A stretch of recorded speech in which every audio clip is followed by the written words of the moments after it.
What's up, guys?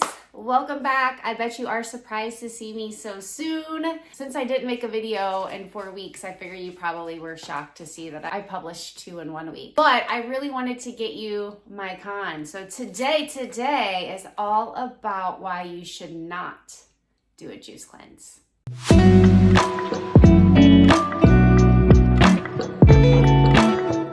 Okay, so I got my list here and I'm gonna break it down. If this is your first time watching me, welcome to my channel. 5 weeks ago, I completed a 40-day juice cleanse. Okay, so these are all the negative things about it. I don't have a lot, but I do have a few. So things to consider before jumping in to a juice cleanse, okay? It's not for everyone. I think that for some people, it's unnecessary. For me, I'm not quite sure if it was unnecessary or not, but I am glad I did do it. If you wanna know why you should do the juice cleanse, I will link my why you should video in the description box. So I'm gonna break it down into short-term cons and long-term cons. My number one short-term con is cost. I'm gonna be real, it's not cheap to do a juice cleanse. It's not cheap to buy that much fresh produce 2 or 3 times a week. It's definitely, if you are on a budget, something that you may need to save up to do or that you may not want to do altogether. I definitely think if you do a juice cleanse and you want to make it through, you need to buy a nice juicer. So the cost of the juicer as well, I'm sure you can do it. It will be a lot more frustrating and you will definitely need a lot more patience to get through it, but you can definitely get through it. I think if you're one of those people who really is determined. I have the Nama J2 and a lot of people have the Cuvings, the juicers that are hands-free juicer, and I definitely think it made it much simpler, and I think that it definitely helped with the cost. As far as the amount of juice that you get out of your produce is gonna be much better if you have a nicer juicer. So the cost, that's definitely a con.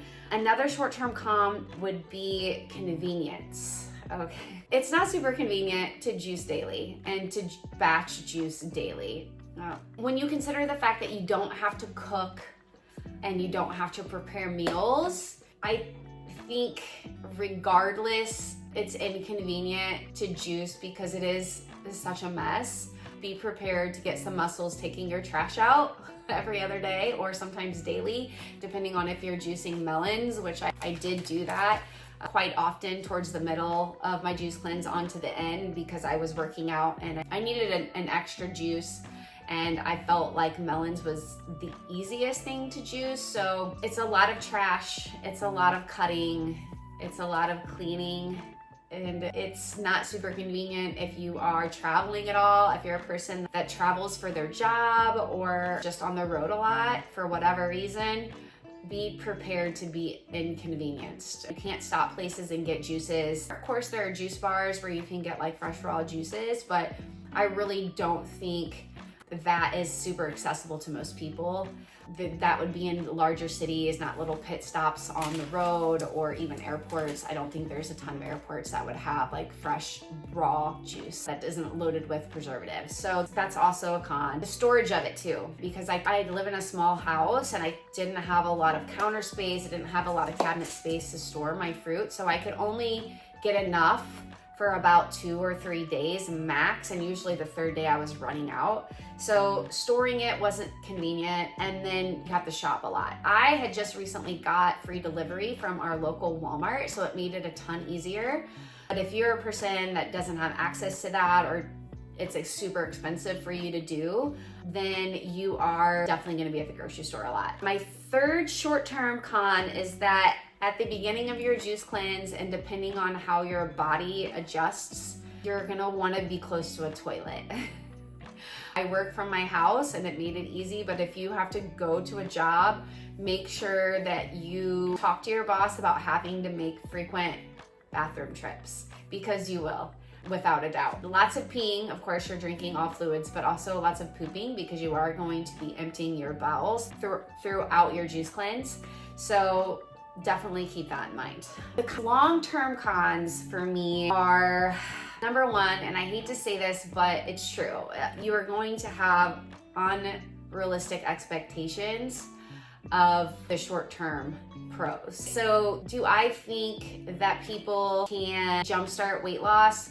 Most certainly. Do I think you will gain all of your weight back if you really go to a healthful, nutritious, plant-based, whole food diet, or a diet that's free of processed foods? Yes, I think that you can maintain, you may gain a little bit back at the beginning, but I do think that you can maintain. But if you're a person that is doing this for weight loss only and you go back to your old ways, you are gonna gain all your weight back and possibly more, depending on your mental state after the juice cleanse. Also, my skin still looks really good. I had pretty nice skin before, but it's definitely not gonna have that radiance that you have throughout the juice cleanse. As far as my hyperpigmentation, I definitely feel like I have sustained those results, but I don't feel like I had that glow, that dew that people get during their juice cleanse. And I definitely feel like my energy is still really good, but not as good as it was during the juice cleanse. So just don't go into it thinking, oh, now that I've done this and I've got rid of all this waste, I'm just gonna have this endless energy like I did during that. You're not, because you're gonna be going back to eating food and your body is gotta have to digest all that fiber, and hopefully it's all plant-based, but regardless, it takes a while for your body to get used to digesting food again, and you're not gonna have the same energy that you did while you're juicing.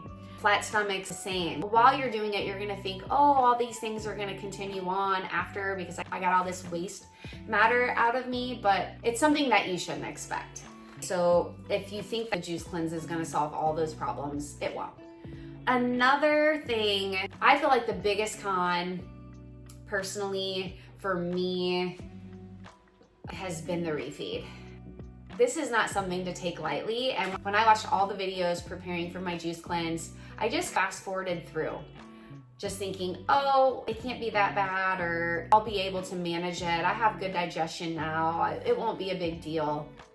It's really been the hardest part about the whole thing for me.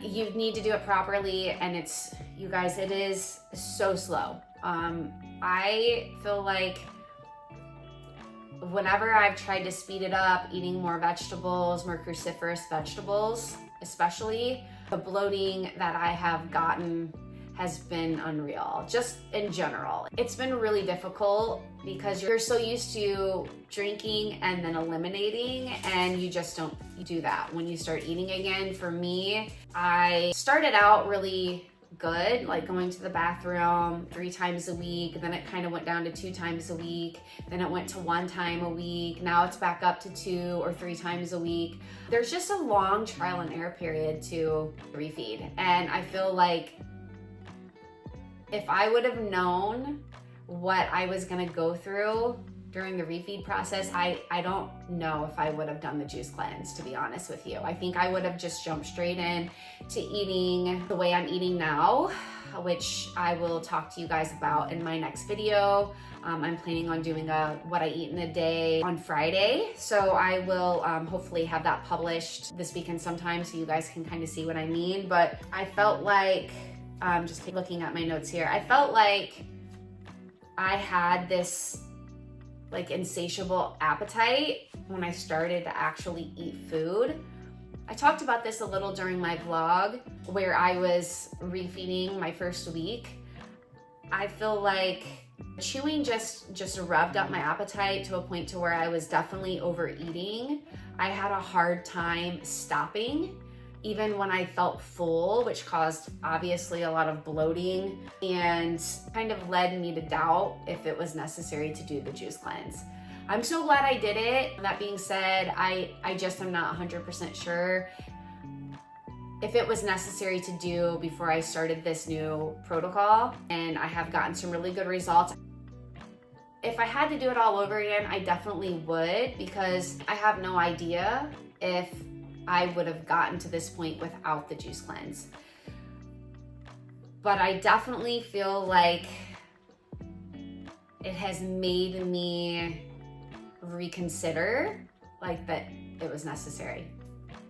But I just want to be honest, because if you're really considering doing it, I just want you to know all the negative things that come along with it. refeed being the biggest. The rest of these things, whatever, you know, I feel like when you make a commitment to your health, it's worth the cost. It's worth the inconvenience. It's worth the bathroom trips, all of those things. But the main thing that I wish I would have considered more was just the refeed. I don't think people really stress that enough, or if they do, nobody wants to listen to it. I personally did not want to listen to it. So I wish I could go back and just have the same mindset going into it, because at the end of the juice cleanse, I was just kind of over it. I wanted to go back to eating healthy food and thinking, oh, it's healthy food, oh, it's vegetables. And I just was not prepared for all of the issues that I have had during it. So that's it, guys. Those are my cons. Those are the things to really consider before deciding to do your juice cleanse, and maybe things that keep you from wanting to do it. So, all right, I will catch you guys in the next video. Like, subscribe, all those things. Drop me some comments if there's something that I didn't cover. Please let me know, and I will talk about it in the next one. All right, happy day.